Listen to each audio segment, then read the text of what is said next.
Okay, this morning our hymn to open us is Psalm 133. It's a song of ascents of David.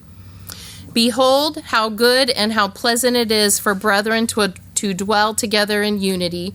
It is like the precious oil upon the head, running down on the beard of Aaron, running down on the edge of his garments. It is like the dew of Hermon, descending upon the mountains of Zion, for there the Lord commanded the blessing, life forevermore. Well, we have a missionary update today. And Amy, come closer. Yes. And this is my friend Amy. Amy is the third of the trio. You met Beth in February when she was here and shared with our church. We have an arranged friendship. Beth's parents knew us individually and were like, we need to get these girls together. We were all struggling with, should we go to the field as single females? The Lord we were mutual encouragement to each other for the years that we were able to walk together from 2004 to 2008 when these ladies deployed overseas to the field. So Amy has been in France for 15 years and it's been a joy to walk with her and it's a joy to get to introduce you to her. So I turn it over to you, friend. Good morning. Good morning. Okay, so. Bonjour. Does anybody speak French here? Je m'appelle Charlie. Oh, that's very good. That's very good. That's all you know. Well, that was very good, actually, and it was correct. So good job. Okay, so I'm going to hit this. No? There it goes. All You right. go slow. It takes a second. Okay, so if I hit too many buttons, if I hit it too many times, it's going to jump. Well, good morning. So again, I'm Amy. I come from Iowa. Any Midwest people here? Anyone from the Midwest? Well, yes, I guess. Okay, Dawn a little bit. So I am from Iowa, and I studied French and communications at the University of Northern Iowa, which is in Cedar Falls, Waterloo. That might not mean anything to you, but I really feel like the Lord used the French language to guide me. So he uses many things to guide all of us, but for me, it was actually the French language. I won't go into my whole story, but I grew up Catholic, and so I, as a child, had a sincere faith in God. I really wanted to know God.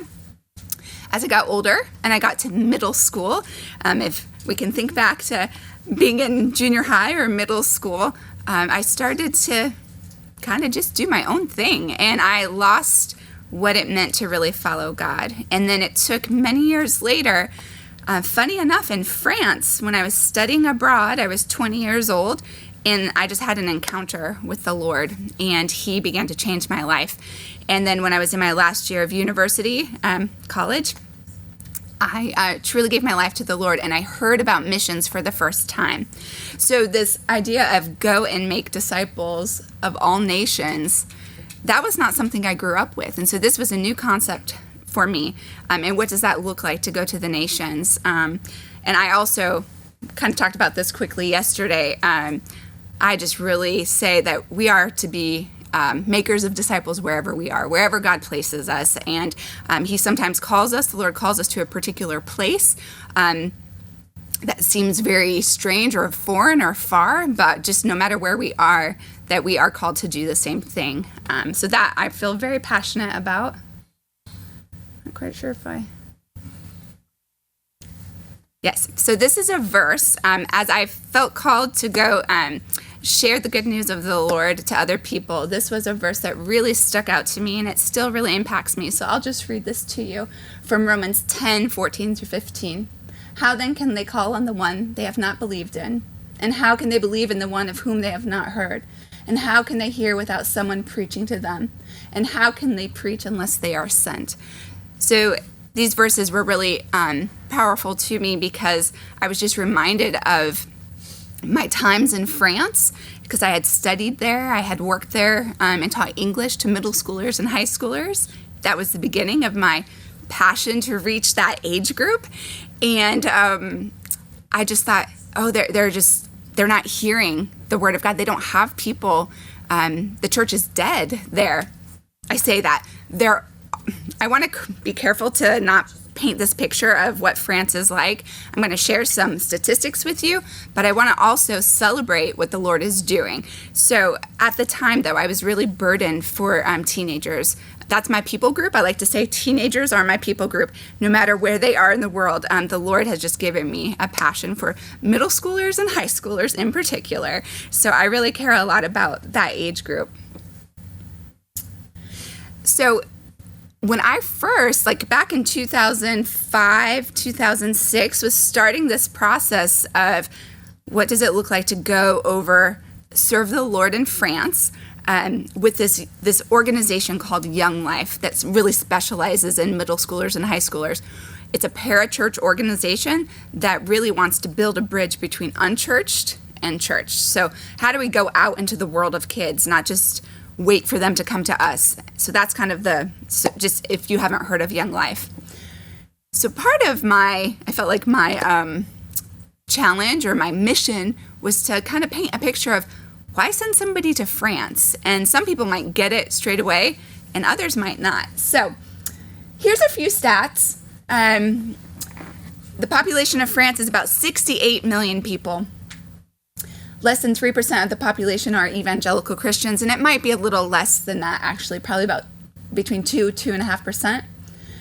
There are nearly 50 million French people who have no real link with a Christian church. In regards to youth, suicide is very high, and that just had really burdened me too. I think just when we think about young people and if they don't have a sense of hope, that really... And unfortunately, with COVID, I think what we're seeing in the world, it's affecting just the aftermath of that, mental health and whatnot. There are churches being planted, and that's really exciting. So we are seeing a growth of church planting, but there's still only an average of just one evangelical church for about 25,000 inhabitants in France.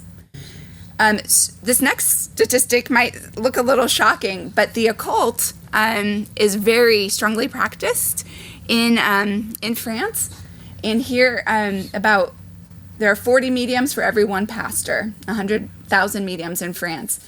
So whether that looks like tarot card reading, going to psychics, those kinds of things, and that just goes to show that they're searching for something, right? There is something that is working in people's souls. So there, in a sense, there's an openness. It's just we want to point them to Christ.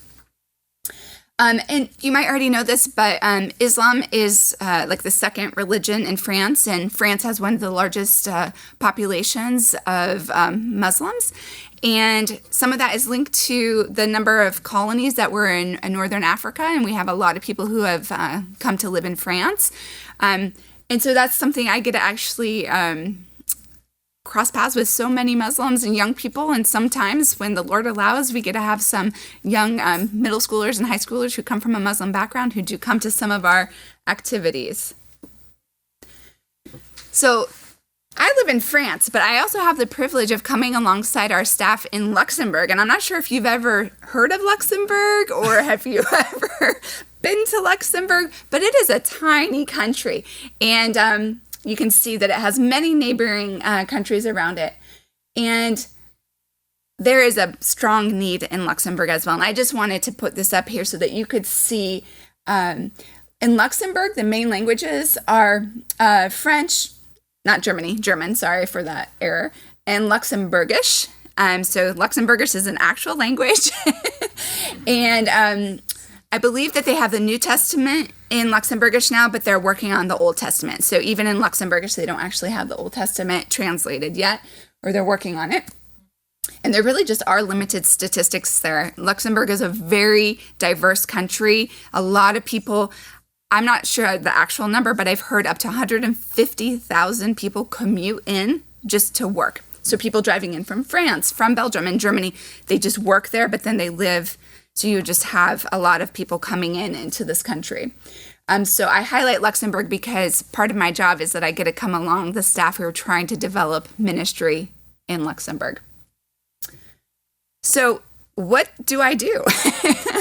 You might have some questions. But I will just share here real quick. I live in Grenoble, France. So Grenoble is southeast. The Winter Olympics were hosted there in 1968. And that's what we're probably the most well known for. It's called the capital of the Alps. So I've been there about 10 years. And then prior to that, I was in Paris working with Young Life. As I said, our heart in Young Life is introducing adolescents to Jesus Christ and helping them grow in their faith. That's our mission. And so we accomplish that mission by trying to figure out, how do we go meet teenagers? How do we enter into their world? Not easy, but how do we do it? How do we come alongside them? How do we earn the right to be heard? That's something that we like to say, because you meet a teenager and they might say, I don't know who you are. I don't care what you have to say. How do you build that relationship so that you can begin to hopefully speak into their lives? And we love them regardless of their response to the gospel. They're not a project. We don't just say, check, I shared the gospel with you. You didn't respond, so I'm done with you. We continue to love them and pursue them as much as the Lord allows. So in France, we have ministry in just 3 areas where you see the green. And then Luxembourg is so tiny. You see the green dot there. The green dot's almost bigger than the country. And then I have some places where we hope to start some ministry. And then you even see Malta, because I get to work with Western Europe, Young Life, which consists of many countries. But my particular area where I'm focusing is France, Luxembourg, and maybe Malta. And I could give you some more information on that, but I won't do that right now. We don't have anything going on there, but we have some connections, and we're praying that the Lord would begin to build up his church there in Malta. Let me just see. And there you go. You just see Malta, tiny country. You might recognize the name of Malta because Paul shipwrecked in Malta. And I will say that it was considered a third world country before, and now it's part of the European Union, so it's been bumped up to second world.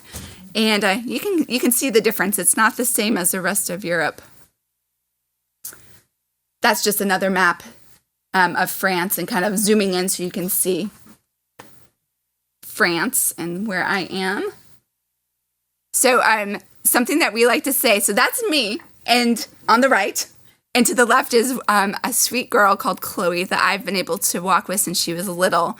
And she's now in her senior year of high school. And she's even serving as what we call a junior leader in the local ministry in Grenoble.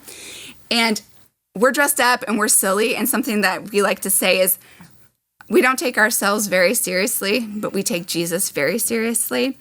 And so when you're working with youth, we like to have a lot of fun. And so we think laughter and fun and games and songs help break down barriers to prepare the way to share the gospel message. So as much as that might look crazy, everything that we do, like when we are dressing up as silly characters or we're doing funny games, it's actually building up to what we feel is the most important part of the work that we're doing, and to have that opportunity to share the gospel. I talked about junior leaders. So in the back you see Ethan, Chloe, Sarah, Cosby, and Agathe, and then 2 young women, Bethany and Mary, who work in Grenoble. The 5 kiddos there, call them kiddos, they are living in Grenoble. Those are high schoolers who are trying to reach their peers. And so we are pouring into them. And this is something that we're seeing. It's a joy to me to see these young people who they care about their teenage friends. And they want to be able to share the good news with them. And so they're taking on leadership responsibility. They get to be up front and even share their testimony and share some from the Bible when we do group activities. So I just wanted to share that because that is a huge praise and a joy for me to see that. That's in Grenoble, France. That was just this fall. And they're actively busy and meeting up with their peers. And those are some of the staff people that I get to work with. That's in Lyon, France. Has anybody here been to France before? Yes. Ah, yay. Have you been to France? No. Okay. Really? Okay. So those are my coworkers.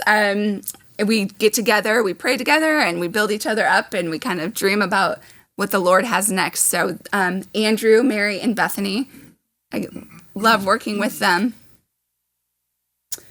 And then I think this is about the end, but I just wanted to share this picture. This was in the Czech Republic in Prague, so those of you who met Beth, not too far from where she lives. This is what we call DGLs, which is Developing Global Leaders. So I talked about high schoolers that we pour into. This is university-age students. These are young people from across Europe. So you've got people from Albania, you've got people from Northern Ireland, you've got people from Portugal and from Spain, from Norway, many different countries. These are young university-age students who are basically student staff, and they're getting poured into. And once a year, we meet together, and I get to be part of training them and building them up.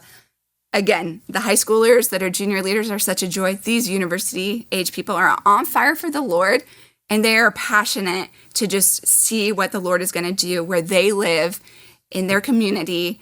And I just wanted to share this picture because it truly is a highlight for me to be able to, it's sometimes feels like, do I really get to do this? I get to pour into these young people. They're so amazing. And that's just a picture of Luxembourg, a kind of a dreary day, which is not that uncommon in Luxembourg. But we got to go on a prayer walk and just really pray that the Lord would break down barriers and open up opportunities to reach young people. So that was about a year ago in Luxembourg. And then I would be happy to answer some questions, but just wanted to share that I have a few prayer requests up there. I don't necessarily need to read them, but just so that you can see those prayer requests, feel free to note those down, or if you want to take a picture of it, you can. But are there, I don't know how much time I have left, a few minutes? Whatever you want. Oh, wow. Are there any questions? You said that Muslim second. Is Christianity still the first? Yes, that's a good question. So, they would say Christianity is the first religion, and technically I think it is, statistically, and that is putting together Catholicism and Protestantism. And so, but as we probably all know this, there are a lot of people who are cultural Christians, right? And they would identify just culturally that I am Christian. But then the irony is that you might have somebody say that and then in the same breath say, but I don't believe in God. So, but I will say to that end though, there are churches being planted. I know beautiful, believing French people who care so much about sharing the gospel, and there are people striving. So there are believers, there are churches. There are a lot of churches that are struggling. I didn't put that on there. But if you would be praying, just even in Grenoble where I live, we have several churches who currently don't have a pastor. You've got elders trying to keep up with it, but they're just some churches that are hurting. So that would be a prayer request as well. Any other questions? What kinds of things do you do with the young kids? So the different things that we do with them would be something as maybe classic as doing laser tag, or hanging out in a park and playing games. With some of the girls, it might be baking cookies. Not that boys can't bake cookies, but playing soccer, things like that. Hanging out, just your typical things. Yeah. Do the public schools have a lot of issues like ours tend to have right now with concerning discipline, and there's a whole gamut of things? Okay. Yeah. So do the schools have problems with discipline and whatnot? Yes, they do. I think the school system is quite different. I find that in France than in the United States. And with that being said, secularism is a big thing in France. Separation of church and state. The word that they use is laïcité. So laïcité is essentially translated to secularism, but it's a little stronger than that. And what that means is there shall be no representation of any religion in schools. So not just Christianity, but any religion. And so I know several kids who have come to school with wearing a cross, and they get brought to the office and they're like, you may not wear that at school. You need to take that off, or you need to hide it. And so that is not answering your question, but I did want to say that is really prevalent so you have that in the public schools. I mean, I think the discipline thing, it's maybe not the same as in the States, what we're experiencing here. But in schools in France, going on strike is a common part of the culture in France. I don't know if you know that, but the French have been known probably since the French Revolution of protesting and striking. And some of that actually is a really good thing, and it's a rich part of their culture. As somebody who worked in French schools a couple different times in French high schools and middle schools, it was hard for me as an American to show up and be like, oh, kids are like, oh, my teacher's on strike today. They're not at school, so I have to go home.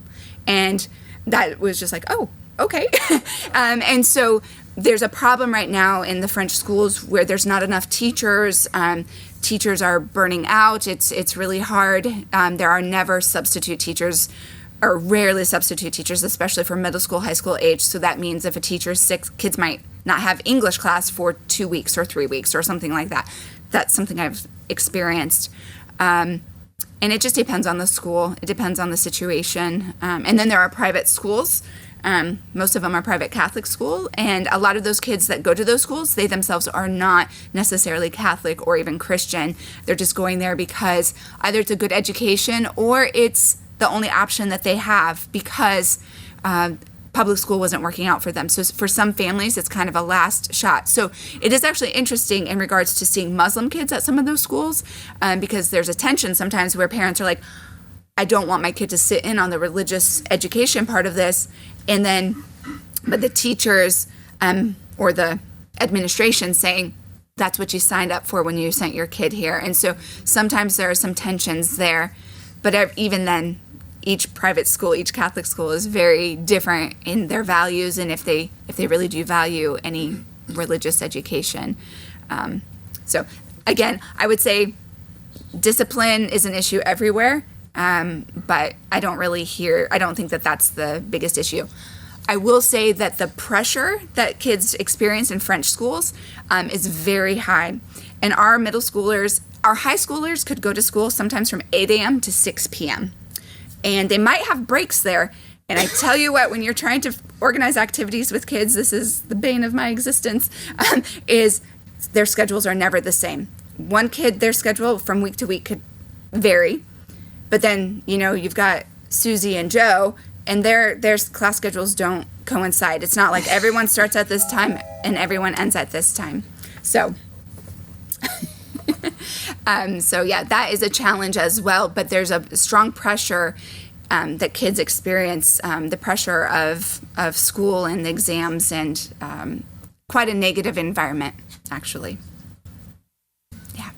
Would you say Christianity is on the incline there or the other way around? I would say that it is slowly on the incline. I think we have a long way to go, but I think that we can have hope that I'm seeing that churches are being established, that there is a heart to share the gospel. And there are many organizations that are reaching university students, middle schoolers, high schoolers like us, children. There are efforts. And I think that it's very slow though. Some of these statistics from 17 years ago, from where I started, have not changed that much. But it is slowly increasing. Any other questions? What about the street violence that we read about with the Muslim population? Well, that was hard. That has been hard, and it comes and goes. But we just experienced some major violence, rioting in June in multiple parts of France, linked with the same situation of a young man who was shot and killed by a police officer. I won't go into that whole story if you're not familiar with it, but it created a backlash of young people.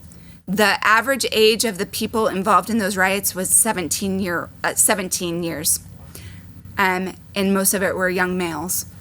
And so where I live in Grenoble, we had some major damage, and that was really sad to see. We had helicopters. I could hear helicopters as they were searching for people on the run. Many businesses damaged, looted, a lot of destruction. So it comes and goes. Right now, things have been pretty calm. That fizzled out, but that really affected a lot of cities and even some of the smaller areas where you wouldn't think burning cars, that happens as a protest. But it's hard. There's a lot of tension, and a lot of police officers are under a lot of pressure. So do you always have 2 or 3 people with you when you're out? No, no. It's where I mean, honestly, during the day, I'm safe. Yeah, there are certain areas, just like in any city, any place where you live, there are some areas where you just know it's probably not the best place to go by myself, or to even go at all, or to go at night, or things like that. So you just learn, you just pray for wisdom and discernment, and don't try to do anything foolish. But generally, even in, like Paris, I lived in Paris for a few years, and I feel very safe and comfortable going around Paris. Again, certain areas I would be careful, just like probably in Chicago or New York or any place. My granddaughter was over there for like 3 months for a college that has a satellite over there. Uh-huh. And I was fearful for her, but she said, I didn't see anything, Grandpa. No. No, I think you're pretty. I think it depends, just like anywhere, like I said, but yeah.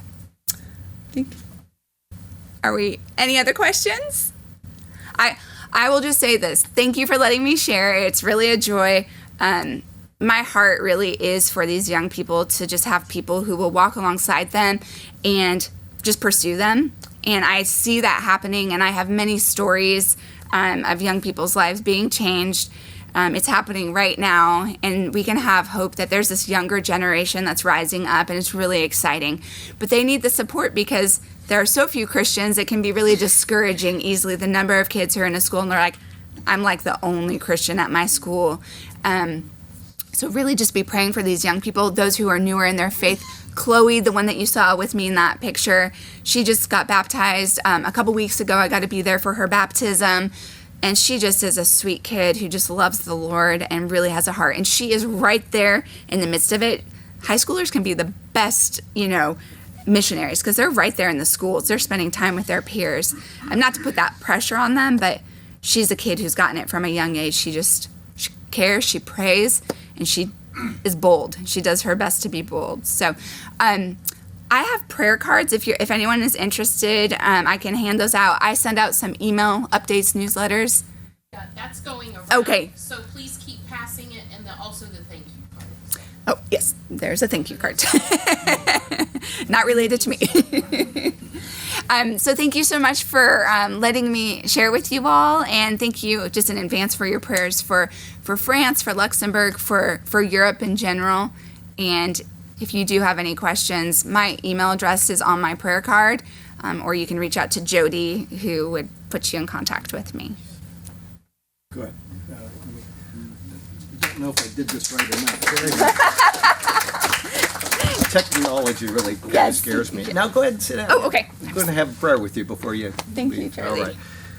Heavenly Father, we thank you for the chance to have Amy here to talk to the people, and we thank you that she's doing work in the mission field that she was called to. And we would ask that you would bless her in her efforts and help her to make right decisions, especially about doctrine, about following the Lord properly, and about teaching it rightly to the children she's ministering to, so that they would grow up as members of the church that are likewise responsible with how they handle their relationship with you. And we would pray this, that you would be glorified in them, and we certainly pray it in Jesus' name. Amen. Amen. Thank you. All right, thank you. you.